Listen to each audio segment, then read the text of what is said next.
And then Ann, I'm going to take you. Okay, getting back to the ethnic studies, first of all, Three Sonorans does amazing work, and he's the voice of the people, so I'm not going to sit here and watch him be attacked without defending him. I'm not attacking him. But you, Dr. Pedicone, I'm going to give you the benefit of the doubt. Sure. A big concern that we have about the ethnic studies program is that it's been found to be in compliance with the law. The data has also shown that it's producing students that are going on to college and doing well, outperforming their peers.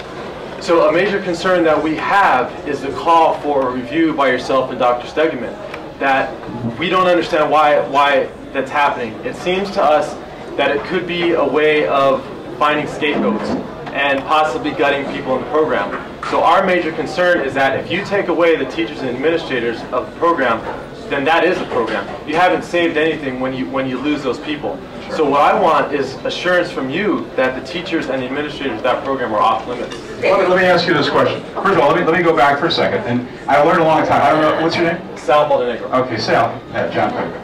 All right, first of all, you said something that just wasn't true, and that I was never attacking the Three Sonorans. I know AV's there. I was never doing that. What I'm saying is the truth. I'm really laying out what happened during that process leading, because what I recognized very early on is that there's a lot of fear. There's a lot of fear. If I were a Latino, Hispanic citizen in this community in the state of Arizona, if I didn't feel under fire and afraid, I wouldn't be human. So believe me when I tell you, I really understand that. So first of all, it was not an attack on the Three Sonorans. In fact, I read the Three Sonorans now. You know, I mean, I think I should.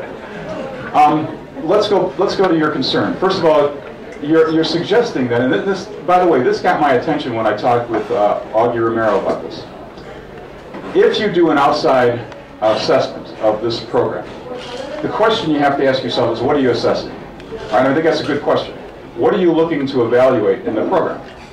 So I think those questions have to be answered in terms of what would the state superintendent be looking at and looking for if he were to declare this legal or illegal. I think that's a good question. But I think one of the issues by the people that are calling for a review of this program makes some sense to me, and that's that in order to deflect a lot of misperception that's going on out there in the community, we have so polarized the community with misinformation. I really believe that people who have never visited these classes really don't know anything about what goes on in them, perceive this to be a negative and perceive it to be an attack on some of the things that they believe are essential in the fiber of this country. So we have all of this dialogue going on without a whole lot of understanding. So one of the things that an outside, by the way, I haven't called for that. I mean, that's another statement that I wish that you kind of make sure that you know where I stand on this. I am not against it. In fact, I think it makes some sense at one level because it will eliminate a whole bunch of the concerns that people that are really ignorant of what goes on there they have right now. I think that makes sense. But from a strategic perspective, I'm listening to the leaders of that program, and they make good points. We should be understanding what it is that we're going to be evaluated on before we do an evaluation based on some other criteria that have not been identified as being specific. So I'm on the same page with that. That's where I'm at with it. But for someone to say, not you, for someone to say, don't investigate. In fact, there's even the implication that if you look into the program, it's almost an act of treason. That would be the same thing to me anyway, as a leader of the district, where someone came to me and said, my child is being racially profiled. My child is being kind of indicted under racial terms, and this is bias. It's going on in the school. So I talk to the administrator, and I say, hey, wait a second, this parent has a complaint. They say that there's bias and there's racism going on in your school.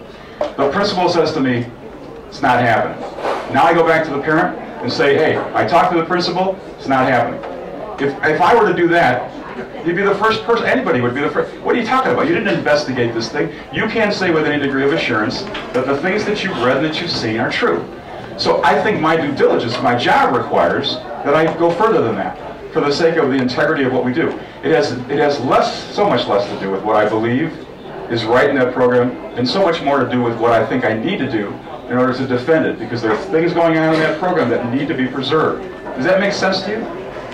It does. But that's, I don't disagree with reviewing the program. I'm saying that we don't want it to be a method of scapegoating to where you get rid of the administrator. Why do you think that's going to happen? It's just a concern that it could have, that we have, that's possible, that you can save the program itself, the shell of it, but when you got the teachers and the administrators, that is the program. And okay. All I asked was your assurances that that's not what you're going to do. Here's what I can assure you. Here's what I can assure you. Yeah. Okay. All right. Good. Sure. Why don't the two of you make it a okay.